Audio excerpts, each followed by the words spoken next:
রিফাত সাহেবের সামনে এসে দাঁড়িয়ে বলল, ভুল করে ফেললি, তুই আমাকে ডেকে অনেক বড় ভুল করলি। আমি মৃত ছিলাম, ভালোই ছিলাম, জাগিয়ে দিলি। রিফাত সাহেব থর থর করে কাঁপছে, ভয়ে তার শরীরের সমস্ত লোম দাঁড়িয়ে গেল। তিনি লক্ষ্য করলেন ধীরে ধীরে অবয়বটা আরো দানবীয় আকার ধারণ করলো, আর খুব দ্রুত এসে রিফাত সাহেবের শরীরে প্রবেশ করে বলে উঠল, ভৌতিক দুনিয়া।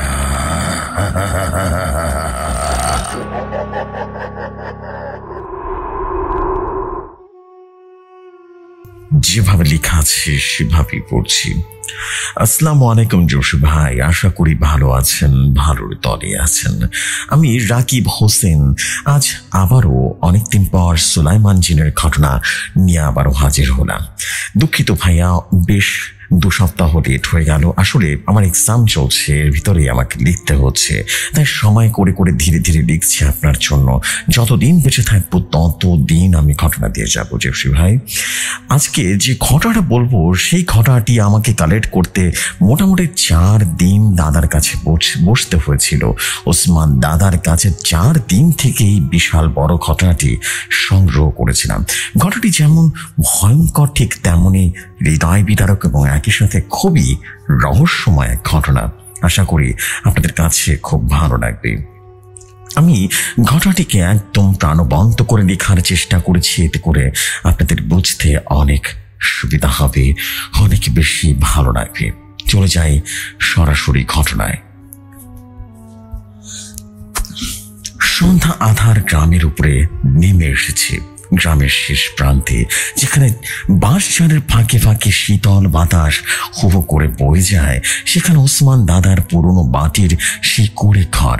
বারান্দায় একটা কাঠের উনুনে আগুন জ্বলছে। আগুনের লালচে আভা ছড়িয়ে পড়ছে দাদার মুখে, তার সাদা দাড়িতে আর গভীর চোখের দৃষ্টিতে। তার হাতে একটা পুরনো তামাকে পাইপ, যার ধোঁয়া ধীরে ধীরে কুয়াশার সঙ্গে মিশে যাচ্ছে। বাইরে কুয়াশা ঘন হয়ে রীতিমতো নেমে এসেছে। গ্রামের পথঘাট ঝাপসা। দূরে কোথাও একটা কুকুর যেন ডেকে উঠল। তার কান্নার মতো শব্দ আমার মনের ভেতরে এক অস্বস্তি জাগান দিল। আমি দাদার পাশে মাটির মেঝেতে চটের উপরে বসে আছি। আঙ্গুলের তাপ আমার মুখে এসে লাগছে, কিন্তু বাইরের শীতল বাতাস তা মুছে দিচ্ছে। দাদা পাইপে একটা লম্বা টান দিয়ে ধোঁয়া ছাড়লেন। তার চোখে এক দূরের দৃষ্টি, যেন তিনি এই মুহূর্তে নয় অন্য এক সময় হারিয়ে গেছেন। বাবা, তিনি গম্ভীর গলায় বললেন, তুই যে গল্পটা শুনতে চেয়েছিস এটা কিন্তু সাধারণ কোনো ঘটনা নয়। এই ঘটনা এক প্রতিশোধের, এক এমন অপশক্তি যা কিনা মানুষের ভেতরে মানুষকে শেষ করে দিয়েছিল। তবু শুনতে চাস যেহেতু আমি শোনাবো। আমি মাথা নাড়লাম। আমার গলা শুকিয়ে গেছে। দাদার হাসিতে এক রহস্যময় ছায়া পড়ল। তিনি আগুনের দিকে তাকিয়ে ধীরে ধীরে বলতে শুরু করলেন, শোনো বাবা, আর শীতল সকাল ছিল সেটা। কুয়াশা এত ঘন যে 10 হাত দূরের জিনিসও ঝাপসা দেখা যাচ্ছিল। আমি আমার কুড়ের ঘরে বাইরে বসে তামাক সাজাচ্ছিলাম সেদিন। আমার পুরনো কাঠের চৌকিতে বসে হাতে তামাকের পাইপ। আমি ভাবছিলাম আজকের দিনটা কেমন যাবে। হঠাৎ দূর থেকে কারো পায়ের শব্দ পেলাম। মাটির পথে জুতোর খটখট শব্দ, অস্থির একটা শব্দ। শব্দটা কাছে এসে থামলো। আমি চোখ তুলে তাকালাম। কিছু লোক দাঁড়িয়ে আছে। তার পরনে ছেঁড়া পাঞ্জাবি, যার হাত আর কিনারা একেবারে ফ্রকের মতো চলছে। মাথায় একটা টুপি ছিল, কিন্তু সেটা এতটাই নোংরা যে বোঝাও যাচ্ছে না। বোঝা যাচ্ছে খুব বাজে একটা অবস্থার মধ্যে আছে সেই ছেলেটা। সে লোকটা মুখটা একেবারে শুকনো, চোখের নিচে কালি পড়ে গেছে। বোঝা যাচ্ছে অনেক রাত সে ঘুমায় না, দুশ্চিন্তাগ্রস্ত হয়ে আছে। আর তার হাত দুটো রীতিমতো কাঁপছিল। সেটা ঠান্ডায় নয়, ভয়। দেখে বুঝতে পারছিলাম অনেকদিন কিছু খায় না, শুকিয়ে গেছে। তার চোখে এক অদ্ভুত আলো ছিল, কেমন যেন আতঙ্ক মিশে আছে। ওসমান হুজুর, তার গলাটা ভাঙা, কাঁপা, যেন কথা বলতে গিয়ে শরীর হারিয়ে ফেলছে। আমি বললাম, হ্যাঁ আমি ওসমান হুজুর। পাইপটা চোখের উপর রেখে আমি বললাম, এ তুমি এ যাও। লোকটা এক পায়ে গিয়ে এলো। তার পায়ে কাদা লেগে আছে, যেন অনেক দূর থেকে হেঁটে এসেছে। আমার নাম মজিদ। সে বলল, পাশের গ্রাম থেকে এসেছে হুজুর। আমার পরিবার তো শেষ হয়ে গেছে হুজুর, আমার বাঁচান। তার গলায় একটা আকুতি ছিল যে আমার বুকটা ধরাস করে রীতিমতো কেঁপে উঠল। আচ্ছা আসো আসো, ভেতরে এসো, বসো। সমস্ত ঘটনা খুলে বলবে, একেবারে সব কিছু বিস্তারিত বলবে, কেমন? আমি তাকে ঘরে নিয়ে গেলাম। ঘরের মাটিতে মেঝেতে পুরনো চট বিছানো ছিল। আমি তাকে সেখানেই বসতে দিলাম। পাশের কলসি থেকে এক গ্লাস পানি তার হাতে দিলাম। পানি একেবারে এক ঢোকে সে খেয়ে ফেললো এবং অনেকক্ষণ ধরে হাঁপাতে হাঁপাতে। তখনও তার ভিতরে এক প্রকার ভয় জন্মেছিল। মজিদ বসে আছে, তার হাতের সে গ্লাসটাও কাঁপছে। তার চোখ দুটো মাটির দিকে তাকিয়ে আছে, যেন সে সেখানে জীবনের ধ্বংস দেখতে পাচ্ছে, ধ্বংস। আমি আর তার পাশে এসে বসলাম। বললাম, কি হয়েছে একটু খুলে বলো তো, কেন এমনটা হলো, কি থেকে শুরু হলো, একদম প্রথম থেকে শেষ পর্যন্ত বলবে, কোনো কিছু বাদ রাখবে না। মজিদ গম্ভীর নিঃশ্বাস ফেললো, তার কপালে ঘাম জমে উঠল, যদিও ঘরটা ঠান্ডা। সে বলল, হুজুর আমার তো জীবনটা শেষ হয়ে গেছে। আমার পরিবারের সবাইকে সে পিশাচ ধ্বংস করে ফেলেছে। আমার স্ত্রী, আমার ছেলে কেউ বাকি নেই। এখন আমার পিছু লেগেছে, আমি আর পারতেছি না। আমি তার দিকে তাকালাম। তার চোখে ভয় আর হতাশা মিশে এক অন্ধকার পরিবেশের তৈরি করেছে। ওরাম, শুরু থেকে শেষ পর্যন্ত বলো, কবে থেকে সে বিপদটা শুরু হলো, কেনই বা শুরু হলো? মজিদ মাথা নিচু করে কিছুক্ষণ মাথা চুলকালো, তারপর বলা শুরু করলো, আমার ছোট বোন মায়া, তার সঙ্গে আমার জমি জমা নিয়ে বহুদিন যাবৎ বিরোধ ছিল। আমার মা বাবা মারা যাওয়ার পর মায়া আমার কাছেই থাকতো। ছোট থেকে বড় করছি, অনেক অনেক কষ্ট করে বড় করছি। একটা সময় তার বিয়ে দিয়ে দিলাম মইন নামে একজনের সঙ্গে, কিন্তু বিয়ের পর থেকে সে কেমন যেন বদলে যায়। জানি না কি হয়েছিল, শুধু জমির কথা বলতো। আমি তারে জমি দিয়েছিলাম, কিন্তু সে পুরোটা জমি তার নিজের করে রাখতে চায়। আমি তারে আমাদের ইসলামী শরীয়ত মতে যে পরিমাণ ভাগ হয় সে পরিমাণ ভাগ করে দিয়েছিলাম, আর বাকি ভাগ আমার নামে ছিল। কিন্তু আমাদের বাবার কয়েক বিঘা জমি নিয়ে গঞ্জামটা লেগে গেল। মায়া বলতো তার অংশ নাকি অনেক কম হয়েছে, সে নিজে চাষ করবে সেই জমিতে। আমি বলতাম, একসঙ্গে চাষ করি, আর একটু কম তো কি হয়েছে, মেয়ে মানুষের তেমনিতে কম পায়। একদিন রাগের মাথায় সে আমাকে হুমকি দিয়ে বলল, দেখিস মজিদ, তুই আমার ঠকাইছোস। আমি জমি আমার নামে করে নিব, পুরোপুরি অর্ধেকাংশ আমার নিজের নামে করে নিব। আমি এত কিছু বিশ্বাস করি না। আমার জমি আমার লাগবো, আমরা দুই ভাই বোন। তোর যতটুকু হক আছে আমারও ততটুকু হক আছে। তুই যা পারিস করিস, আমি পুরোটা নিয়ে নেব তুই যদি বেশি কথা বলস। এতটুকু বলে মজিদ থামলো। লক্ষ্য করলাম তার চোখ লাল হয়ে গেছে। সে যেন মুহূর্তে আবারও দেখতে পাচ্ছিল সে পুরনো স্মৃতি। মজিদ কিছুক্ষণ থেমে বলা শুরু করলো, এর কিছুদিন পর একদিন সকালে খবর পেলাম গ্রামের পুরনো বট গাছের নিচে মায়ের নাকি লাশ পাওয়া গেছে। আমি রীতিমতো হতভম্ব হয়ে গেছিলাম হুজুর। আমি নিজে গিয়ে দেখি হুজুর, তার শরীরটা ছিন্ন ভিন্ন হয়ে গেছে, মুখটা যেন কেউ ছিঁড়ে ফেলছে, সারা শরীর রীতিমতো ক্ষত বিক্ষত দাগ, তার নাড়ি ভুড়ি খায় ফেলছে, তার হাত পা রীতিমতো রক্ত ঝরছিল, আর তার চোখ দুটো রীতিমতো বিস্ফারিত, যেন আমার দিকে তাকিয়ে আছে। আমার বুকটা ফাইটে যেতেছিল হুজুর। আমরা তার জানাজা দিয়ে তাকে কবর দিলাম, কিন্তু এরপর থেকে আমার জীবনে শুরু হলো এক ভয়ঙ্কর সব ঘটনা। আমার শির ধারে দিয়ে একটা ঠান্ডা স্রোত বই গেল। বললাম, কি ঘটনা বলো তো? মজিদ কপালে ঘাম বেয়ে পড়ছিল। বলল, প্রথমে আমার স্ত্রী রহিমা। সে বলল, হঠাৎ সে রাতে চিৎকার করে উঠত আর বলতো কেউ তাকে ধরছে, তাকে নাকি নিয়ে যেতে চায়। আমি গিয়ে দেখতাম, কিন্তু কাউরে পাইতাম না। তার শরীরে লাল লাল ঠোসা পড়া শুরু করলো, কেউ জানো নখ দিয়ে আঁচড় কাটছে ওরে। আমরা ডাক্তারের কাছে নিয়ে গেলাম, কিন্তু কেউ কিছুই করতে পারলো না। তারপর একদিন, এতটুকু বলতেই মজিদের গলা বুঝে এলো। সে মাথা নিচু করে হাত দিয়ে চোখ মুছল। একদিন দেখি তার শরীর থেকে পচা দুর্গন্ধ বেরোইতেছে, তার হাত পায়ের চামড়া গলে যেতেছে, যেন পুড়ে যাইতেছে হুজুর, পুড়ে যাইতেছে। সে ব্যথায় কুরকাইতেছিল জানেন। চিৎকার করতে করতে একদিন সে আমাদের বাড়ির পেছনে কুয়ায় ঝাঁপ দিল। সে আর কষ্ট নিতে না পারি মরে গেল। আমি চুপ করে শুনছিলাম। মজিদের কথাগুলো আমার মাথায় ঘুরপাক খাচ্ছিল। আমি বললাম, তারপর কি হলো? এরপর আমার ছোট ছেলে আকাশ। মজিদ এরপর বলল, ওর বয়স ছিল মাত্র 12 বছর। সে হঠাৎ একদিন সকালবেলা ঘুম থেকে উঠা পাগলের মতো ব্যবহার করা শুরু করলো হুজুর। শুধু বলতো, বাবা কি আমার ভেতরে আছে, আমার খায় ফেলবে, আমার খায় ফেলবে, আমার রক্ত খাইতেছে। আমি তাকে ধরে কবিরাজের কাছে নিয়ে গেলাম, কিন্তু কোনো লাভ হইল না। একদিন রাতে সে আমার কাছ থেকে ছুটে গিয়া বাড়ির সাথে লাফ দিল। আমার ছেলে, আমার আকাশ, আমার আকাশ। এতটুকু বলি মজিদ কাঁদতে শুরু করলো। তার কান্না রীতিমতো ঘরের চারিদিকটা কেমন যেন ভারী করে তুলেছিল। আমি তার কাঁধে হাত রাখলাম, বললাম, এখন কি অবস্থা? মজিদ মাথা তুলে তাকালো। তার চোখে ভয়টা আরো গাঢ় হয়ে উঠেছে। এখন আমার পিছনে ডাকছে। আমার মাথার ভেতর থেকে কে যেন বলে, বৈরাজা, মজিদ বৈরাজা, এখানে থাকার কোনো মানে নাই। বৈরাজা, তুই বৈরা গেলে বাস্তব জগতে চলে আসবি। আমি চারপাশে শুধু কালো ছায়া দেখি হুজুর, তাদের মুখ থেকে রক্ত গলগল করে বেরোয়। আর মাঝে মাঝে দেখি আমার ভেতরে কালো ছায়াগুলো আমার মারতে আসতেছে, আমার শেষ করে দিতেছে হুজুর। আমি আর পারতেছি না হুজুর। আমি অনেক কবিরাজের কাছে গেছি, কেউ আমাকে বাঁচাতে পারেনি। শেষে মোসাদ্দেক কবিরাজ আমাকে আপনার কথা বললেন, তাই আপনার কাছে ছুটে এসেছি। আমি চোখ বন্ধ করলাম। মজিদের কথাগুলো আমার মাথায় ঘুরপাক খাচ্ছিল। বুঝতে পারছিলাম এটা কোনো সাধারণ জিনের কাজ নয়।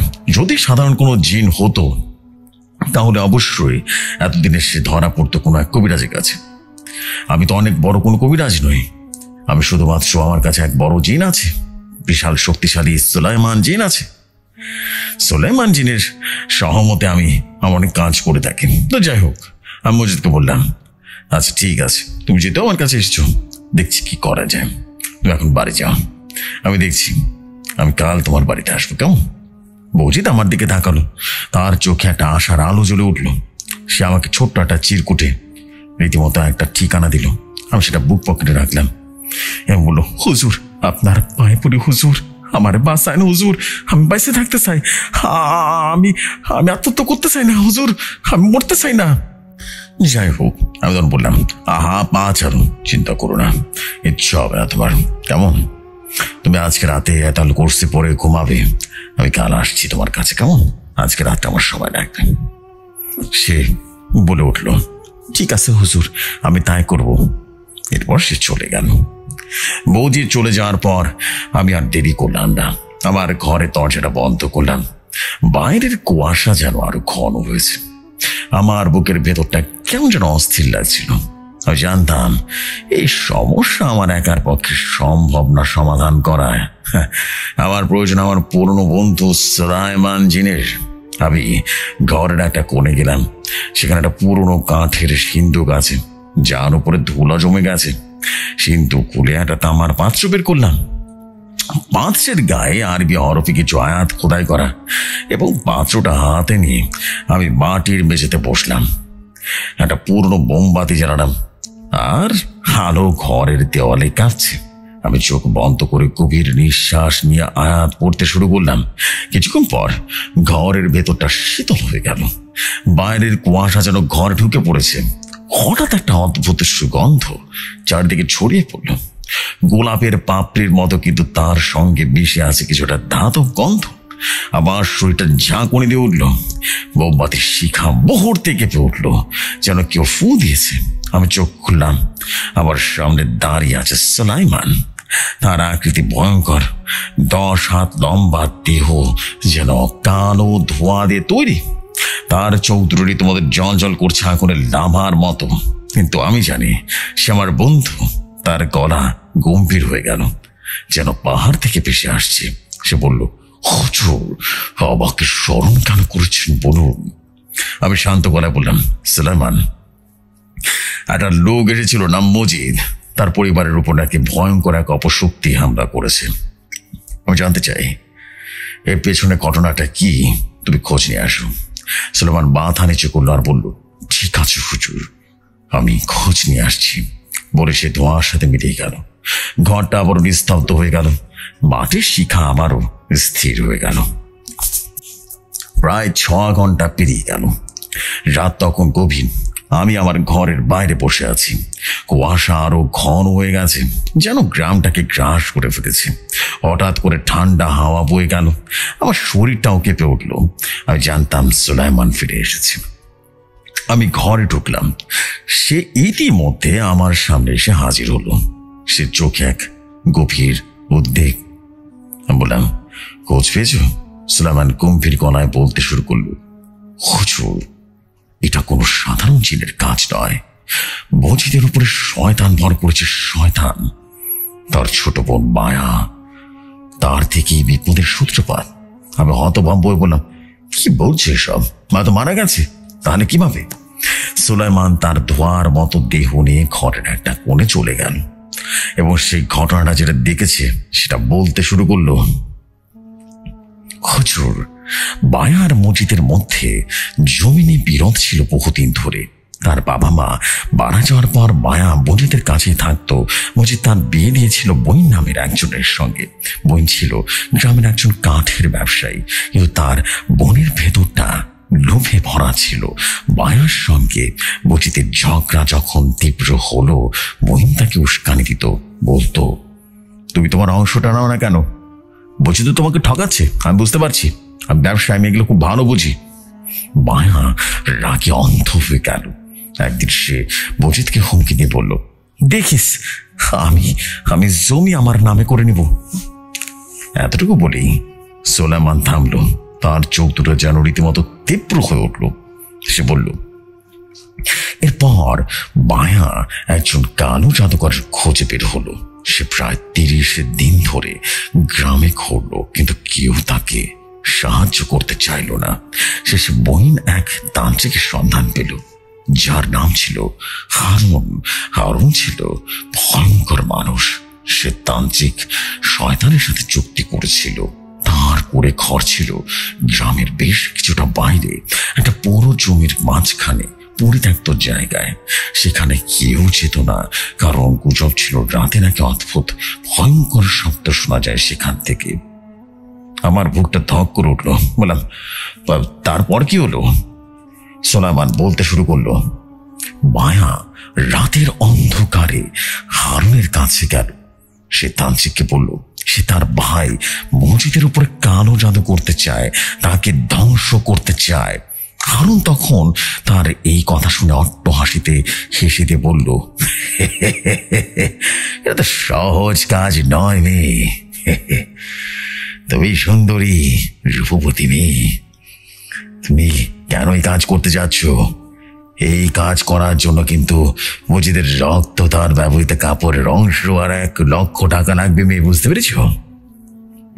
মায়ার কাছে এতটা টাকা ছিল না। তখন হারুন বলল, টাকা নেই তাহলে কিন্তু হবে না। তখন অনেক অনুনয় বিনয় করলো। তখন সে তান্ত্রিক বলল, ঠিক আছে, টাকা নেই তাহলে তুমি আমার সাথে 1 রাত কাটাবে। সারা রাত আমি তোমাকে ভোগ করব। মায়া প্রতিশোধের আগুনে রীতিমতো এই ঘৃণ্য প্রস্তাবে মেনে নিল। সে হারুনকে তার শরীর দিয়ে দিল 1 রাতের জন্য। আমি চোখ বন্ধ করে শুনছিলাম। আমার বোনের একটা বাধা হঠাৎ করে জাগলো। আমি বললাম, তারপর কি হলো? হারুন মায়াকে বলল, মসজিদের রক্ত আর কাপড় নিয়ে আয়। মা লুকিয়ে লুকিয়ে মসজিদের বাড়িতে গেল। মসজিদের ঘরে ঢুকে তার ব্যবহৃত পাঞ্জাবি চুরি করলো। আর মসজিদ একদিন হাত কেটে ফেলেছিল সেই রক্ত মাখা কাপড় মায়া সংগ্রহ করলো। সে সব দিয়ে সে হারুনের কাছে ফিরে এলো। হারুন তখন একটা ভয়ঙ্কর মহাযজ্ঞ করলো। অমাবস্যার রাত ছিল তখন। সেই রাতের অন্ধকারে একটা পোড়া জমির মাঝখানে আগুন জ্বালালো। আর সে চারপাশে অদ্ভুত চিহ্ন আঁকলো, শয়তানের চিহ্ন। মসজিদের রক্ত আর কাপড় দিয়ে এক তাবিজ বানালো। তাবিজটা মায়াকে দিয়ে বলল, এইটা তোর ভাইয়ের মাঠ বাড়ির উঠোনে পুঁতে দিবি, বুঝতে পেরেছিস? আর এই মন্ত্রটা পর, কিন্তু মন্ত্রটা ঠিক মতো পড়তে হবে। ভুল যদি পড়িস না, তাহলে কিন্তু তুই নিজের বিপদ নিজে ডেকে নিয়ে আসবি। একদম সঠিক মন্ত্র পড়তে হবে। এনে আমি তোকে ডেকে দিচ্ছি। মায়া তাবিজটা নিয়ে মজিদের বাড়ির উঠোনে পুঁতে দিল। মন্ত্র পড়তে শুরু করলো, কিন্তু এখানে সবচেয়ে বড় ভুলটা করলো। সে ঠিকঠাক মতো মনে করতে পারছিল না, ভুল মন্ত্র পড়ে ফেললো। সে তান্ত্রিকের কাছে গিয়ে কাঁদতে শুরু করলো। হারুন তখন রাগে ফেটে পড়লো আর বলল, এইটা তুই কি করলি? তোকে আমি বলেছিলাম এই ভুল মন্ত্র পড়ে তোর বিপদ হবে। এখন তোর জন্য কি অপেক্ষা করছে আমি নিজেও জানি না। এই ভুল তোর জন্য মারাত্মক হবে। তখনই হারুনের ঘরে ভয়ঙ্কর এক হাসির শব্দ হলো। হাসির সাথে সাথে এক দানব হাজির হলো। সে তার দেহ কালো, চোখ শূন্য, মুখ থেকে রক্ত ঝরছে। সে অট্ট হাসিতে বলল, তুই ভুল মন্ত্র পড়ছিস মায়া, তোর শাস্তি মৃত্যু। মায়া চিৎকার করে উঠল। দানব তার উপরে ঝাঁপিয়ে পড়ল এবং তার শরীর ছিন্ন ভিন্ন করে রাক্ষসের মত করে খেতে শুরু করলো। তারপর তার লাশ বট গাছের নিচে ফেলে দিল। সকালে মজিদ সেই লাশ খুঁজে পেল। আমার চোখে পানি চলে এলো। মায়ের প্রতিশোধের আগুন তার নিজেকে শেষ করে দিল। আর মজিদ? আমি জিজ্ঞেস করলাম। সুলাইমান বলল, সেই শয়তান এখন মজিদের উপর হামলা করছে। সে তার ভোগ পেয়েছে। সে মায়াকে শেষ করেছে এবং সওদা অনুযায়ী তার ভাইয়ের উপরে কালো জাদুর কারণে তার ভাইয়ের পুরো পরিবারকে শেষ করেছে, আত্মহত্যা করেছে। এখন শেষ টার্গেট মজিদ নিজে। আমি কাঁপা কাঁপা গলায় বললাম, সুলাইমান, আমাকে শয়তানের মুখোমুখি হতে হবে। আমি কাল মজিদের গ্রামে যাব, তুমি আমার সঙ্গে থাকবে। সুলাইমান মাথা নিচু করে বলল, ঠিক আছে হুজুর, আমি অদৃশ্য হয়ে আপনার সঙ্গে থাকবো। এতটুকু বলেই দাদা থেমে গেলেন। আগুনের শিখা কমে গেছে। বাইরে কুকুরটা আবারও ঘেউ ঘেউ করছে। আমি কাঁপা কাঁপা গলায় বললাম, দাদা এরপর কি হলো? দাদা কিছুক্ষণ হাসলেন আর বললেন, আরে গল্প তো কেবল শুরু হলো, এরপর যা হয়েছে না তারও ভয়ঙ্কর ছিল। কাল রাতে আরেক দফা শুনিস কেমন? এমন যা ঘুমা। আমি বারান্দায় পুরোটা রাত বসেছিলাম। বাইরে কুয়াশার মধ্যে একটা ছায়া যেন নড়ে উঠলো। আমার বুকটা ধক করে উঠলো। আমি তাড়াতাড়ি করে ঘরে গিয়ে দরজাটা বন্ধ করে দিলাম। মজিদের কাহিনী আর সুলাইমান জিনের সে ভয়ঙ্কর তথ্য আমার মনের ভেতরে ঝড় তুলেছিল। ওসমান দাদার গল্প শুনে আমার রাতের ঘুম উধাও হয়ে গেল। সেই রাতে আমি বিছানায় শুয়ে ছটফট করছি। মায়ার প্রতিশোধের আগুন আর শয়তানের হাতে তার মৃত্যুর দশা আমার চোখের সামনে বারবার যেন ভেসে উঠছিল। ভোরের দিকে কোনো মতে একটু ঘুম এলেও স্বপ্নে দেখলাম একটা কালো ছায়া আমার দিকে এগিয়ে আসছে। তার মুখ থেকে রক্ত ঝরছে। ঘুম ভেঙে উঠে পড়লাম এবং বুক ধরফর করছে। সকালে আমি দাদার করে ঘরের দিকে রওনা দিলাম। আকাশে মেঘের ছায়া, বাতাসে আর্দ্র গন্ধ। গ্রামের পথে হাঁটতে হাঁটতে আমার মনে হলো যেন কেউ আমাকে দেখছে। আমার পেছনের দিকে তাকালাম, লক্ষ্য করলাম কেউ নেই। শুধু বাঁশঝাড়ের ফাঁকে বাতাসের শোষ শব্দ। দাদার বাড়ির সামনে পৌঁছে দেখি তিনি বারান্দায় বসে আছেন। তার হাতে তামাকের পাইপ, কিন্তু তিনি সেটা টানছেন না। তার চোখে এক গভীর উদ্বেগ। আয় বাবা, তিনি বললেন, এখন যে ঘটনাটা শুনবো না শোনাবো না সেটা কিন্তু আরো বেশি গভীর, বুঝতে পেরেছিস? তৈরি তো? আমি মাথা নাড়লাম। দাদা আগুন জ্বালালেন। আগুনের শিখা তার মুখে লালচে আভা ফেলেছে। তিনি গল্প শুরু করলেন। মজিদের কথা আর সুলাইমানের দেয়া তথ্য আমার নিজেরই মন থেকে যাচ্ছিল না। আমি জানতাম এইটা কোনো সাধারণ জিন পিশাচের কাজ নয়। শয়তান হাত আছে সেখানে, ইবলিসের হাত আছে। আমি সিদ্ধান্ত নিলাম মজিদের গ্রামে যাব। পরদিন ভোরে আমি প্রস্তুতি নেওয়া শুরু করলাম। আমার পুরনো জোড়াটা বের করলাম, তাতে রাখলাম কয়েকটা তাবিজ, একটা শিশির পাত্র পানি, পবিত্র পানি আর একটা পুরনো কিতাব যেখানে শক্তিশালী আয়াত লেখা ছিল। ঝোলার ভিতরে একটা ছোট তামার পাত্রও রাখলাম, যেটা আমি সুলাইমানকে ডাকার সময় ব্যবহার করি। আমি ঘরের বাইরে এসে দাঁড়ালাম। ভোরের কুয়াশা গ্রামকে রীতিমতো ঢেকে রেখেছে। আমার বুকের ভেতরে একটা অস্থিরতা কাজ করছিল। আমি জানতাম সুলেমান আমার সঙ্গে থাকবে, অদৃশ্য হয়ে থাকবে। আমি বিশেষ করে বললাম, সুলেমান তুমি তৈরি তো? একটা শীতল হাওয়া আমার পাশে এসে বয়ে গেল। একটা গলা শুনলাম, জি হুজুর, আমি আপনার সঙ্গে আছি, কিন্তু সাবধান, এই পথে বিপদ লুকিয়ে আছে। আমি জোড়াটা কাঁধে তুলে নিলাম। আমার পায়ে পুরনো চামড়ার জুতো, যার তলায় কাঁদও জমে আছে। আমি গ্রামের পথে, কাঁচা পাকা পথে রীতিমতো হাঁটতে শুরু করলাম। মসজিদের গ্রামটা ছিল আমাদের গ্রাম থেকে মোটামুটি 2 ঘন্টার পথ। পথটা ছিল কাঁচা, দুপাশে ধান ক্ষেত আর বাঁশঝাড়। সাধারণত এই পথে সরু গাড়ি, সাইকেল, মাঝে মধ্যে পথচারী দেখা যায়, কিন্তু সেদিন পথটা একটু অদ্ভুত নীরব ছিল, বুঝলে? কোনো পাখির ডাক নেই, কোনো কীট পতঙ্গের কোনো শব্দ নেই, শুধু একটা জুজোর খটখটে শব্দ আর বাতাসের মৃদু সেই শব্দ। পথের মাঝামাঝি এসে আমি একটা পুরনো ব্রিজে কাছে পৌঁছালাম। ব্রিজটা একটা ছোট্ট নদীর উপরে কাঠের তৈরি, যার পাটাতনগুলো জড়জীর্ণ হয়ে গেছে। আমি ব্রিজের উপরে পা রাখতে অদ্ভুত একটা গন্ধ আমার নাকে এলো, পচা মাংসের গন্ধ, কিন্তু সঙ্গে মিশে আছে মিষ্টি কিছু। আমি থেমে গেলাম, আমার বুকটা ধক করে উঠল।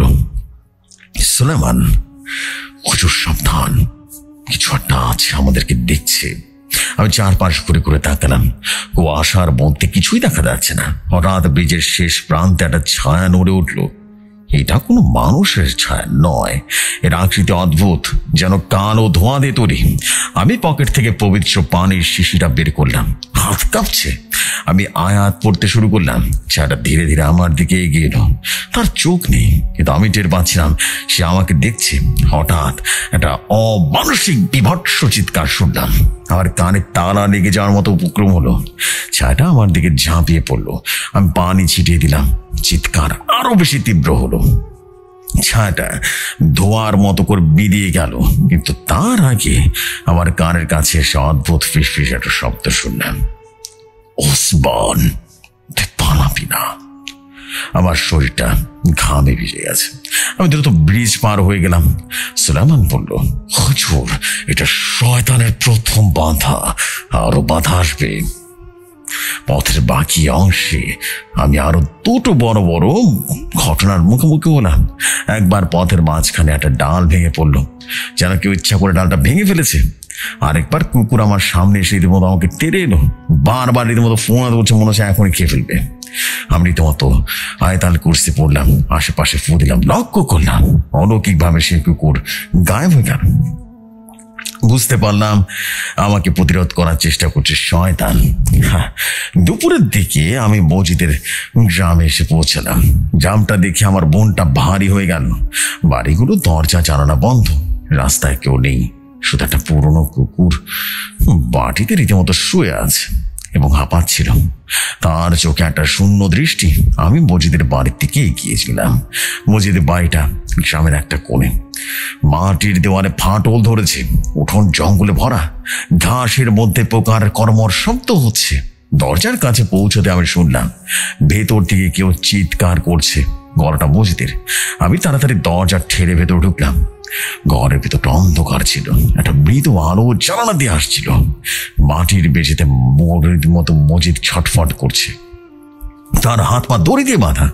2জন প্রতিবেশী তাকে ধরে রেখেছেন, তাদের মুখে এক আতঙ্ক। মসজিদের চোখ মুখ লাল হয়ে গেছে, মুখ দিয়ে ফেনা বেরোচ্ছে। সে চিৎকার করে বলছে, ছেড়ে দাও, ছেড়ে দাও, আমাকে মরতে দাও, আমি মারা যাবো, আমি মারা যাবো। আমাকে ও ডাকছে। আমি এগিয়ে গেলাম। একজন প্রতিবেশী আমাকে দেখে বলল, হুজুর, আপনি এসেছেন? এই লোকটা তো পাগল হয়ে গেছে, শুধু মরতে চেতেছে। এমন কেন করতেছে? আমি তোরা ধরে রাখতে পারতেছি না। আমি মসজিদের কাছে গেলাম, তার কপালে হাত রাখলাম। তার শরীর ঠান্ডা, বরফ হয়ে গেছে। মৃত মানুষের শরীর যেমন হয় না, ঠিক তেমন। আমি পকেট থেকে পবিত্র পানির শিশি বের করে তার শরীরে ছুঁয়ে দিলাম এবং ছিটিয়ে দিলাম। মসজিদ আরো বেশি চিৎকার করে উঠল। তার গলার স্বর যেন বিভৎস হয়ে গেল। সে বলল, ওসমান, তুই এখানে কেন এসেছিস? আমাকে তাড়াতে পারবি না তুই? আমার শির দ্বারা দিয়ে শীতল স্রোত বয়ে গেল। আমি লক্ষ্য করলাম এটা মসজিদের কণ্ঠ হতে পারে না। বুঝতে পারছিলাম এখানে কিছু একটা আছে। আমি শান্ত গলায় বললাম, কে তুই? সত্যি করে বল। ঘরের ভেতরে হঠাৎ করে শীতল হাওয়া বয়ে গেল। জানালার দিকে একটা মিটমিট আলো যেন উড়ে উঠলো। একটা গভীর গর্জন শোনা গেল। আমি বাড়িতে সর্দার, তুই আমার পথে এসেছিস ওসমান। তুই জানিস না আমি কি করতে পারি, তুই জানিস না। আমি রীতিমতো চোখ বন্ধ করলাম, আমার হাতে সে কিতাবটা খুললাম, আয়াত পড়তে শুরু করলাম। মজিদের শরীর ঝাঁকুনি দিয়ে উঠল। সে চিৎকার করতে লাগলো আর বলল, পড়ে যাচ্ছি, আমাকে ছেড়ে দে, ছেড়ে দে। আমি থামলাম না। প্রায় 1 ঘন্টা যাবত আমি রুকা করলাম। ঘরের ভেতরটা হঠাৎ করে আরো অন্ধকার হয়ে গেল। হঠাৎ এক ভয়ঙ্কর গর্জন হলো। মজিদের শরীর থেকে কালো ধোয়ার মতো কিছু একটা বেরিয়ে এলো। ঘরের দেয়ালে ছায়া পড়ল, এক বিশাল আকৃতির ছায়া। চোখ দুটো রীতিমতো জ্বলছে। তোর সম্পর্কে আমি জানি, তুই আমাকে থামাতে পারবি না। ও আমার, মজিদ আমার, ওর পুরো পরিবারকে আমার নামে ভোগ দিয়েছে। দেখ আমি তোর কি করি, তুই আমাকে পুড়িয়ে দিবি। লাভ হবে না রে, লাভ হবে না। ঠিক তখনই মজিদের শরীর থেকে অদৃশ্য শক্তি রীতিমতো আমাকে ধাক্কা দিল। আমি পিছনে ছিটকে পড়লাম। আমার বুকের উপরে যেন কেউ বসে উঠেছে। আমি হাঁপালাম এবং প্রতিবেশীরা ভয়ের চিৎকার করে পালিয়ে গেল। আমি মাটিতে পড়ে রীতিমতো কাঁচড়াতে কাঁচড়াতে বললাম, সুলাইমান, এখনই সময়। হঠাৎ করে ঘরের ভেতরটা ঝড়ের মতো শব্দ ভেসে এলো। জানালার কাঁচ মুহূর্তে রীতিমতো কেঁপে উঠলো। আকাশ বিদ্যুৎ চমকে গেল। এক ঘূর্ণিঝড়ের মতো হাওয়া শুরু হলো চারিদিকে। আমি চোখ খুলে দেখলাম এক বিশাল আকৃতির ঘূর্ণিঝড় যেন ঘরের ভেতরে প্রবেশ করেছে এবং লক্ষ্য করলাম সেই ঘূর্ণিঝড় থেকে বেরিয়ে এসেছে সুলাইমান। চারিদিকে যেন এক বৃষ্টি সুঘ্রাণে ভরে গেছে। তার চোখ দুটো আগুনের মতো জল জল করছে। তার দেহ থেকে এক ধোঁয়া যেন তৈরি হয়েছে, কিন্তু এত শক্তিশালী যে ঘরের দেয়াল মতো মুহূর্তে রীতিমতো কাঁপতে শুরু করলো। সুলাইমান সরাসরি বাড়িদের দিকে তাকালো আর বলল, বাড়িদ। তার গলা রীতিমতো পাহাড়ের গর্জন। তুই হুজুরের উপর হাত তুলেছিস, এখন সময় হচ্ছে তোকে শেষ করে দেওয়ার। মারিদ হাসলো।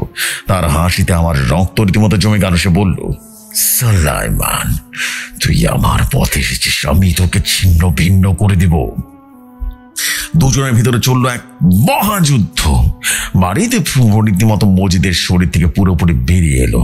তার আকৃতি আরো বেশি ভয়ঙ্কর হয়ে উঠলো। 10 হাত লম্বা, মুখ, ধারালো দাঁত এবং হাতে নখের মতো কিছু একটা বেরিয়ে আসছে এবং একই সাথে সুলাইমান তার দিকে ঝাঁপিয়ে পড়লো। দুজন বাতাসের গতিতে লড়তে শুরু করলো এবং ঘরের মধ্যে রীতিমতো ধুলো শুরু হলো। দেওয়াল থেকে মাটি ঝরে ঝরে পড়ছে আর মাটিতে বসে আয়াত পড়তে লাগলাম। হঠাৎ এক বিশাল আলোক রশ্মি যেন বিস্ফোরিত হলো। ঘরটা মুহূর্তে সাদা হয়ে গেল। আমি চোখ বন্ধ করে ফেললাম। যখন চোখ খুললাম দেখি মজিদ মাটিতে পড়ে আছে। তার শরীর আর কাঁপছে না। তার সামনে একটা কাক পড়ে আছে আর ডানা ভাঙা অবস্থায় পড়ে আছে, আর সুলাইমান দাঁড়িয়ে আছে সেই কাকের পাশে। তার চোখে এক শান্ত দৃষ্টি। হুজুর, মারিছিস, আমি তাকে ধ্বংস করে দিয়েছি। মজিদ এখন সুস্থ হবে ইনশাল্লাহ। এই তাবিজটা ওর কোমরে বেঁধে দিন। এই বলে সে একটা তাবিজ আমাকে ধরিয়ে দিল। আমি মজিদের কাছে গেলাম, তার কপালে হাত রাখলাম। তার শরীরটা এখন গরম হয়ে গেছে। সে ধীরে ধীরে চোখ খুললো, বলল, হুজুর, আমি কি বেঁচে আছি? আমি বললাম, হ্যাঁ মজিদ, তুমি এখন মোটামুটি বিপদ মুক্ত। এতটুকু বলেই দাদা থামলেন। আগুনটা আবারও নিভে গেছে। আমি উৎসুকে বললাম, দাদা, এরপর কি হলো? দাদা হাসলেন আর বললেন, তুমি কি ভাবছো ঘটনা এখানে শেষ? আরে না, একটা বাকি আছে। ঘটনা টুইস্ট তো এখান থেকে কালকে রাতে আবার শোনাবো। কেমন? আমি সেই রাতেও দাদার ঘরেই থেকে গেলাম। কেন যেন আমার বোন শোনাতে পারছিলাম না যে এর পরেও কোনো ঘটনা থেকে যায়, কিন্তু ঘটনা যে আর একটু বাকি ছিল সেটা আমি পরের দিন বুঝতে পেরেছিলাম। দাদা সেই রাতেই আবারও বলা শুরু করলাম। শোনো তাহলে এরপর কি হয়েছিল। বাইরে কুয়াশা তখনও ফিরেছিল, বুঝলে? একটা ছায়া নড়ে উঠল আর কেন যেন আমার ভয় ভয় কাজ করছিল। মজিদের বাড়ি থেকে ফিরে আসার পর আমার মন কোনোভাবে শান্ত করতে পারছিলাম না। আমার মন বলছিল এত সহজে এই জিন চলে যাওয়ার কথা নয়। সে সুলাইমান বাড়িতে পরাজিত করেছিল ঠিক আছে, মজিদের শরীর থেকে তাবিজও পেতে দিয়েছিলাম সেটাও ঠিক আছে, মজিদের চোখে শান্তির ছায়া দেখলাম, কিন্তু আমার ভেতরে একটা অস্ত্রতা ছিল। কেন সেটা মনে হচ্ছিল কিছু একটা এখনো বাকি রয়ে গেছে। সে জিন আবারও ফিরে আসতে পারে, কারণ সে খুবই ধোঁকাবাজ এক জিন। সে রাতে আমি ঘুমাতে পারিনি। স্বপ্নে দেখলাম একটা কালো ছায়া আমার দিকে এগিয়ে আসছে। তার কোনো মুখ নেই, চোখ দুটো রীতিমতো জল জল করছে। আমি ঘুম থেকে উঠে বসলাম, লক্ষ্য করলাম কিছুই নেই। ভয় লাগলো এবং তখন আমি আর দেরি করলাম না। আমি তাহাজ্জুদ নামাজ পড়ে সেই পুরো সময়টা কাটিয়ে দিলাম। ভোরবেলা পরদিন সকালে আমি মোটামুটি মসজিদের গ্রামের দিকে রওনা দিলাম। আমার মন বলছিল মসজিদের উপরে যে শক্তিটা হামলা করেছিল সেটা তো এত সহজে শেষ হবার কথা নয়। সুলাইমান আর সঙ্গে ছিল অদৃশ্য হয়ে। সুলাইমানের কাছেও একটা অদ্ভুত লাগছিল ব্যাপারটা, কারণ ও বলছিল মরে গেলে অবশ্যই ভয়ঙ্কর ভাবে সে বিনাশ হয়ে যাবে, কিন্তু এই জিন কাকের রূপে বিনাশ হবে এতটা সহজভাবে এটা সম্ভব নয়। কিন্তু যাই হোক, আমি পথে যেতে যেতে টের পেলাম বাতাসে একটা অদ্ভুত গন্ধ আছে, পচা মাংসের মতো, কিন্তু তার সঙ্গে মিশে আছে একটা মিষ্টি সুবাস। আমার বুকের ভেতরটা কেঁপে উঠল। গ্রামে পৌঁছে দেখি পরিস্থিতি আরো খারাপ। গ্রামের মানুষজন বাইরে রীতিমতো জড়ো হয়ে আছে, তাদের মুখে ভয় আর আতঙ্ক। আমি মসজিদের বাড়ির দিকে এগোলাম। দরজার কাছে পৌঁছে দেখলাম ভেতর থেকে কে যেন কাঁদছে।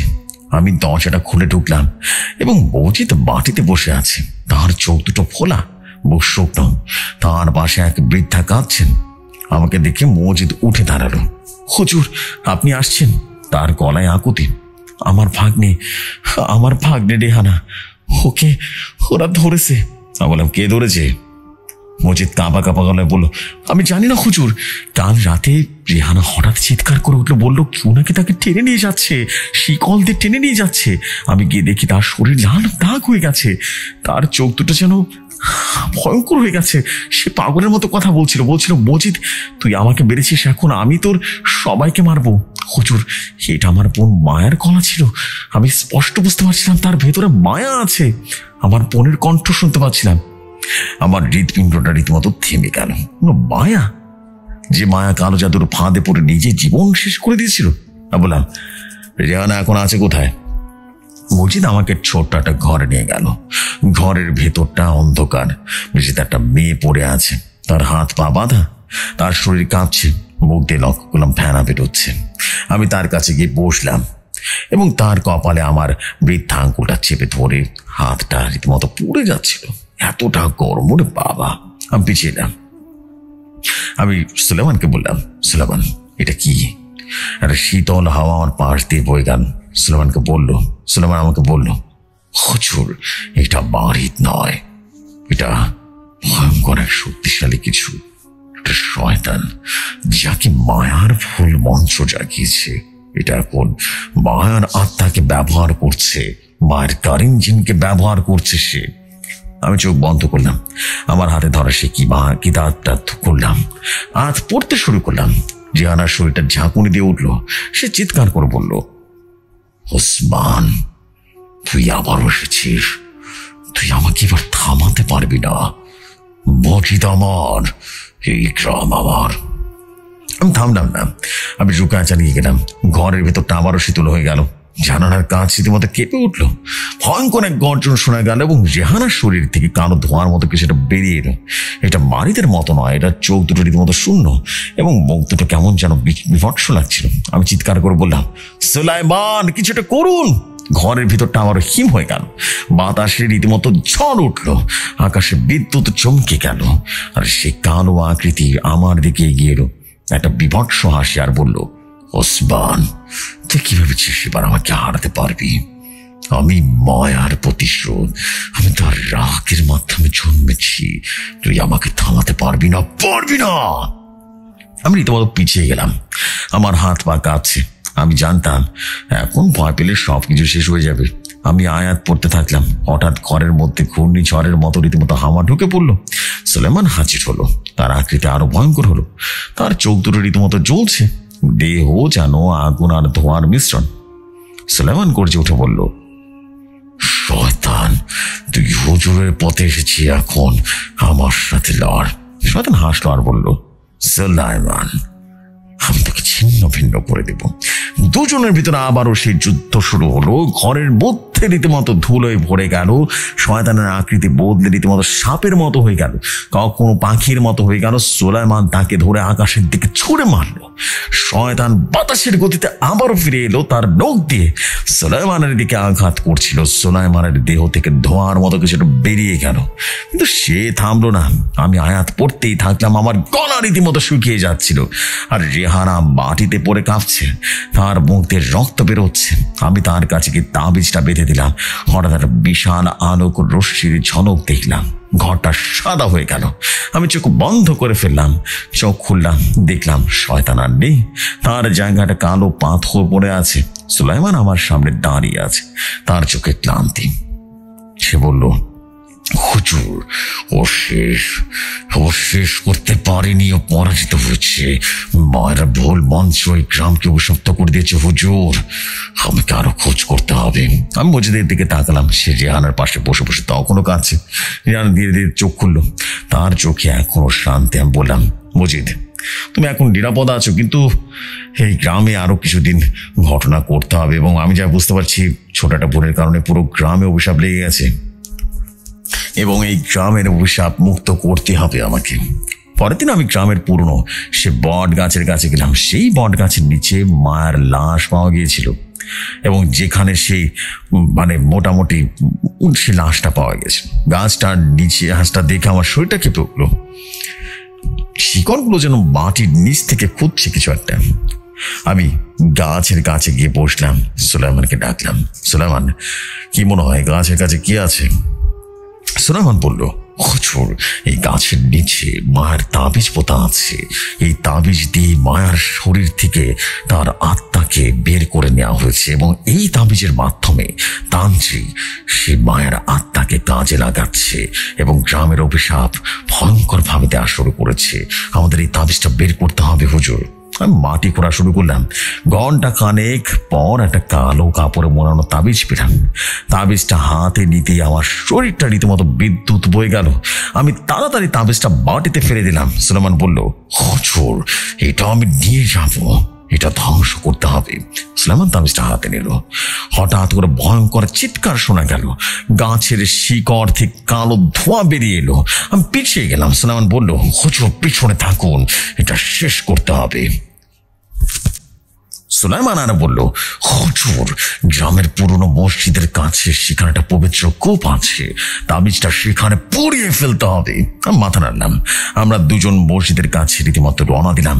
রাত তখন গভীর হয়ে গেছে, এবং গ্রামের পথ নিস্তব্ধ হয়ে গেছে। শুধু আমার জুতোর খটখট শব্দ শোনা যাচ্ছে। তো যাই হোক, আমি বললাম, আমি একটা লক্ষ্য করলাম, হঠাৎ করে পিছনে ছায়া নড়ে উঠলো। আমি থামলাম, বললাম, সুলাইমান, তুমি দেখলে? সুলাইমানের কড়া শুনলাম। বলল, জি হুজুর, ওরা আমাদের পেছনে আছে। আমাকে বিশ্বাস করুন, আমি আপনাকে রক্ষা করব, চিন্তা করবেন না, আপনি এগিয়ে যান। আমরা রীতিমতো মসজিদের কাছে গিয়ে পৌঁছালাম। মসজিদটা পুরনো, দেওয়ালটা ফাটল ধরেছে। কূপটা ছিল মসজিদের পেছনে, একটা পাথরের ঢাকনা দিয়ে ঢাকা। আমি ঢাকনাটা সরালাম। ভেতর থেকে একটা ঠান্ডা হাওয়া যেন বেরিয়ে এলো। আমি সুলাইমানের দিকে তাকালাম। সেই তাবিজটা হাতে নিয়ে কূপের কাছে দাঁড়ালো। হুজুর, এই আয়াতটা পড়ুন। আমি আমার কিতাবটা খুললাম, আয়াত পড়তে শুরু করলাম। হঠাৎ কূপের ভেতর থেকে একটা ভয়ঙ্কর চিৎকার শোনা গেল। আমার হাত কেঁপে কেঁপে উঠলো, কিন্তু আমি থামলাম না। সুলাইমান তাবিজটা কূপের মধ্যে ছড়ে ফেললো। তখনই কূপ থেকে কালো ধোঁয়া বেরিয়ে এলো, এবং ধোঁয়ার মধ্যে আকৃতি তৈরি হলো বিশাল ভয়ঙ্কর। এটা যেন দানব হয়ে গেছে, দানব। তার চোখ দুটো শূন্য, মুখ থেকে রক্ত ঝরছে। সে আকৃতি গর্জে উঠে বলল, ওসমান, তুই আমি তাবিজ ধ্বংস করতে চাচ্ছিস, আমি তোকে শেষ করে দেব। আমি আয়াত পড়তে থাকলাম। আমার গলা শুকিয়ে গেল। সুলাইমান ঝাঁপিয়ে পড়লো সেই আকৃতির উপরে। দুজনের মধ্যে চলল বিভৎস এক যুদ্ধ। আবারও সে আগের মতো করে বিভৎস যুদ্ধ হলো, কিন্তু কেউ কারোর সাথে পারছে না। হঠাৎ শয়তান আমার দিকে ঝাঁপিয়ে পড়লো, আমি পেছনে ছিটকে পড়লাম, আমার বুকের উপরে রীতিমতো পাহাড় চেপে বসেছে। আমি হাঁপাতে লাগলাম। শয়তানের গলা থেকে একটা অমানসিক হাসি বেরোচ্ছিল, আর সে বলছিল, এই গ্রাম আমার, এই গ্রাম আমার। আমি মাটি থেকে বসলাম আর বললাম, সুলাইমান, এখনই সময়। একটা ঘূর্ণিঝড়ের মতো হাওয়া রীতিমতো মসজিদের উঠানে ঢুকে পড়লো। আকাশ বিদ্যুৎ চমকালো, সুলাইমানের আকৃতি আরো বিশাল হয়ে গেল এবং সে শয়তানকে ধরে আকাশের দিকে ছুঁড়ে মারলো এবং আবারও বিভৎস এক লড়াই চললো। আমি উঠে দাঁড়ালাম, কিতাবটা ধরা ছিল। আমি আয়াত পড়তে শুরু করলাম এবং আরো জোরে জোরে আয়াত পড়লাম এবং একটা আলোক রশ্মি বেরিয়ে এলো সে কূপের ভেতর থেকে। শয়তানটা চিৎকার করে উঠলো আর তার দেহ কাঁপতে শুরু করলো। সুলাইমান তাকে ধরে কূপের দিকে ঠেলে দিল। শয়তান গর্জে উঠে বলল, না, হারাতে পারবি না আমাকে। কিন্তু তার গলা ধীরে ধীরে বেরিয়ে গেল। কূপের ভিতরে এক বিশাল আলোক রশ্মি রীতিমতো ঝলক বেরিয়ে এলো। বিস্ফোরণের মতো বিভৎস এক শব্দ হলো, চারিদিকের ভূমি রীতিমতো কেঁপে কেঁপে উঠলো। রীতিমতো লক্ষ্য করলাম মাটি থর থর করে কাঁপছে। আমি চোখ খুলে দেখি শয়তান আর নেই। তার জায়গাটা কালো পাথর পড়ে আছে, যেন তাবিজের অংশ বিশেষ। সুলাইমান আমার সামনে দাঁড়িয়ে, তার দেহ ক্লান্ত কিন্তু চোখে একটা শান্তি ছিল। হুজুর, সে বলে উঠল, অভিশাপ শেষ, তাবিজ ধ্বংস হয়েছে, এই গ্রাম আজীবনের জন্য মুক্ত হলো। আমি কূপের দিকে তাকালাম, ভেতরটা নিস্তব্ধ। আমি সুলাইমানের দিকে তাকিয়ে বললাম, তুমি আমার জীবন বাঁচিয়েছো সুলাইমান, তুমি না থাকলে আজ তোমার জীবনেও এটাতে আমি সফলতা না। সুলাইমান হাসলো আর বলল, হুজুর, এটা আমার দায়িত্ব। এখন মসজিদের কাছে ফিরে যান, তাকে বলুন এখন সে নিরাপদ। আমি মসজিদের কাছে ফিরে গেলাম। সকাল হয়ে গেছে, গ্রামের মানুষ বাইরে বেরিয়েছে। লোকে মুখে আর কোনো ভয় নেই। মসজিদ আমার দিকে রীতিমতো দেখে আমাকে দৌড়ে জড়িয়ে ধরলো আর বললো, হুজুর, রেহানা এখন ঠিক আছে, সে হাসছে, কথা বলছে, আপনি আমাদের জীবন বাঁচিয়েছেন। আমি বললাম, মসজিদ, এটা আমার একার কাজ নয়, আমার বন্ধু আমার সঙ্গে ছিল। আলহামদুলিল্লাহ, পুরো গ্রাম এখন নিরাপদ, তুমি নিরাপদ, তোমার বোন নিরাপদ, আর কোনো সমস্যা হবে না। কিন্তু মাথায় রাখবে, কোনো প্রতিশোধের চিন্তা মাথায় আনবে না, কেমন? মসজিদ কাঁদতে কাঁদতে বললো, হুজুর, আমি কখনো এমন ভুল করব না যা আমার বোনের মতো আমি কাঁদি। আমি কখনো আমার বোনের ভুল করব না, বোন যেভাবে করে ভুল করেছিল। কারণ প্রতিশোধ কখনো সমাধান হয় না হুজুর। আমি কখনো ভাবিও নি আমার বোন আমাকে এরকম ভাবে ভুল বুঝবে। আমি তার কাঁধে হাত রেখে বললাম, এখন শান্তিতে থাকো মজিদ, চিন্তা করবে না। এতটুকু বলেই দাদা থেমে গেলেন। আগুনটা পুরোপুরি নিভে গেছে, বাইরে ভোরের আলো ফুটে উঠেছে। আমি কাঁপা কাঁপা গলায় বললাম, দাদা, এরপর কি হলো? দাদা হাসলেন আর বললেন, এরপর আর কি, আমি মজিদের কাছ থেকে বিদায় নিয়ে চলে আসি। গ্রামটা শান্তিতে ফিরে গেল। আর এই গল্প এখানেই শেষ হলো। প্রতিশোধের আগুন কখনো কাউকে শান্তি দেয় না, বুঝলে? আর কালো জাদুর মতো খারাপ জিনিস এই পৃথিবীতে আর একটাও নেই। মাথায় রাখবে, কালো জাদু এক ভয়াবহ অভিশাপ যা পুরো মানুষকে ধ্বংস করে দেয়। যাও বাবা, আজ যাও, আরেকদিন আরেক অদ্ভুত ঘটনা শোনাবো অনেক, কেমন? আমি উঠে দাঁড়ালাম। দাদা বললেন, বাড়িতে যাও, আর অবশ্যই যাওয়ার সময় অবশ্যই আয়াতুল কুরসি পড়তে ভুলবে না, কেমন? কেননা আয়াতুল কুরসি আল্লাহর দেওয়ার সবচেয়ে বড় নিয়ামত। আল্লাহ সবসময় বলেছে নিজের শরীরকে বন্ধ রাখতে, এই দোয়াটা পড়তে। সকল খারাপ জিন পিশাচ তোমার কাছে আসতে পারবে না। যাও বাবা, ঘুমিয়ে পড়ো, কেমন? এরপর আমি সত্যি আয়াতুল কুরসি পড়তে পড়তে শরীরটা বন্ধ করে সেই রাতে আমি ফিরে এসেছিলাম বাড়িতে। জফর ভাই, এটাই ছিল আমার ঘটনা। আশা রাখি আপনাদের কাছে আজকের এপিসোড অনেক ভালো লেগেছে। যদি ভালো লাগে তাহলে অবশ্যই কমেন্ট করে জানাবেন, আর যদি ভালো না লাগে তাহলে সেটা কমেন্ট করে জানাবেন। জফর ভাই, আমি চাই সবসময় আপনি সেরাটা আমাদেরকে শোনান। অসম্ভব রকম ভালো লাগবে আশা রাখছি। এবং ঘটনাটা অনেক টুইস্টেড ছিল, আমার বেশ অনেকদিন সময় লেগেছে ঘটনাটি লিখতেন। তাই আমি চাইবো ভাইয়া আমার ঘটনাটি যত তাড়াতাড়ি পারুন শেয়ার করে দিন আপনার ভৌতিক দুনিয়ায়। আমি প্রতি বুধবার আপনাকে অবশ্যই ঘটনা শোনাবো। আমার চেষ্টা থাকবে সবসময় আপনাদেরকে সেরা সেরা ঘটনা দিয়ে বিনোদন দেওয়ার। Thank you very much Jeffrey ভাই আমার সাথে থাকার জন্য। জেফরি ভাই ঘটনাটি সিলেক্টেড হলে কততম এপিসোডে শেয়ার করবেন, জানিয়ে দেবেন। ভুল ছোট হলে ক্ষমার সুন্দর দৃষ্টিতে দেখবেন। এটি আমি রাকিব হোসেন বলছিলাম। আসসালামু আলাইকুম।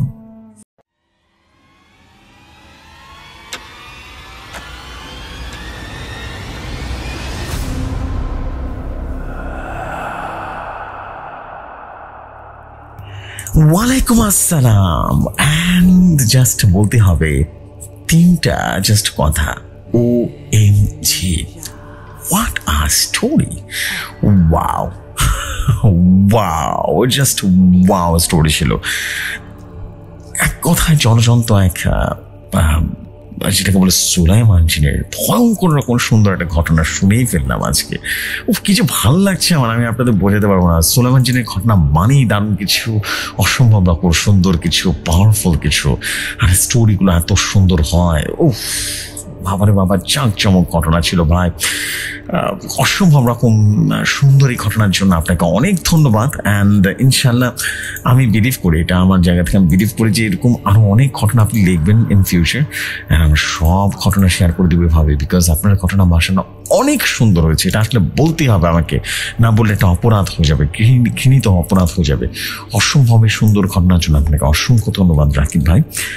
আপনার পরবর্তী ঘটনা একটু দ্রুত পাঠাবেন, বিকজ আমি জানি আপনি যেহেতু স্টুডেন্ট মানুষের ঘটনা দেখতে একটু সময় লাগবে, স্বাভাবিক। কিন্তু আমি চাবো যে এই যে আজকে শেয়ার হয়ে গেল, আজকে থেকে লেখা শুরু করে দেবেন ইনশাল্লাহ। আমরা তাহলে হয়তো বা প্রতি সপ্তাহে আপনার ঘটনাগুলো মিস হবে না, অ্যাটলিস্ট আমরা প্রতি সপ্তাহে একটা হলেও ঘটনা পাবোই।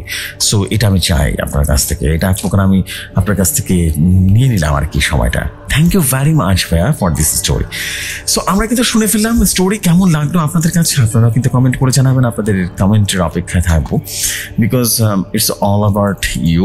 আমি জানি যে আলটিমেটলি আমি যতই বলি না কেন ভালো লাগছে বা সামথিং যেটাই বলি না কেন, আলটিমেটলি এই শোটা তো আপনাদেরই, আপনারাই তো সবচেয়ে ভালো বুঝবেন আমার থেকে যে আসলে কেমন হয়েছে ঘটনাটা। সো আমাকে অবশ্যই জানাবেন, আপনাদের কমেন্টের অপেক্ষায় থাকলাম।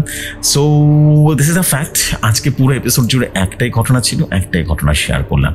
আর আমি ভৌতিক দুনিয়াতে ভাবছি এরকম লং স্টোরিগুলো এক পর্বে শেয়ার করবো, সেগুলো সবচেয়ে বেশি সুন্দর হবে। মাঝে মাঝে একটা মানে স্টোরি থাকবে, ছোট ছোট স্টোরি মিক্স করে একটা বড় পর্ব থাকবে, সেটাও সুন্দর হবে। বাট আমার প্ল্যান থাকবে এরপর থেকে সবসময় ম্যাক্সিমাম টাইমে লম্বা স্টোরিগুলোই শেয়ার করতে। সো এই ছিল আজকের আয়োজন, কেমন লাগলো কমেন্ট করে জানাবেন। ইনশাআল্লাহ আপনাদের সাথে আগামীকাল দেখা হবে স্মাইল জিনের নতুন ঘটনা নিয়ে। ততক্ষণ পর্যন্ত সবাই ভালো থাকবেন, সুস্থ থাকবেন, অ্যান্ড অবভিয়াসলি ভৌতিক দুনিয়ার সাথে থাকবেন। আসসালামু আলাইকুম, শুভরাত্রি সবাইকে।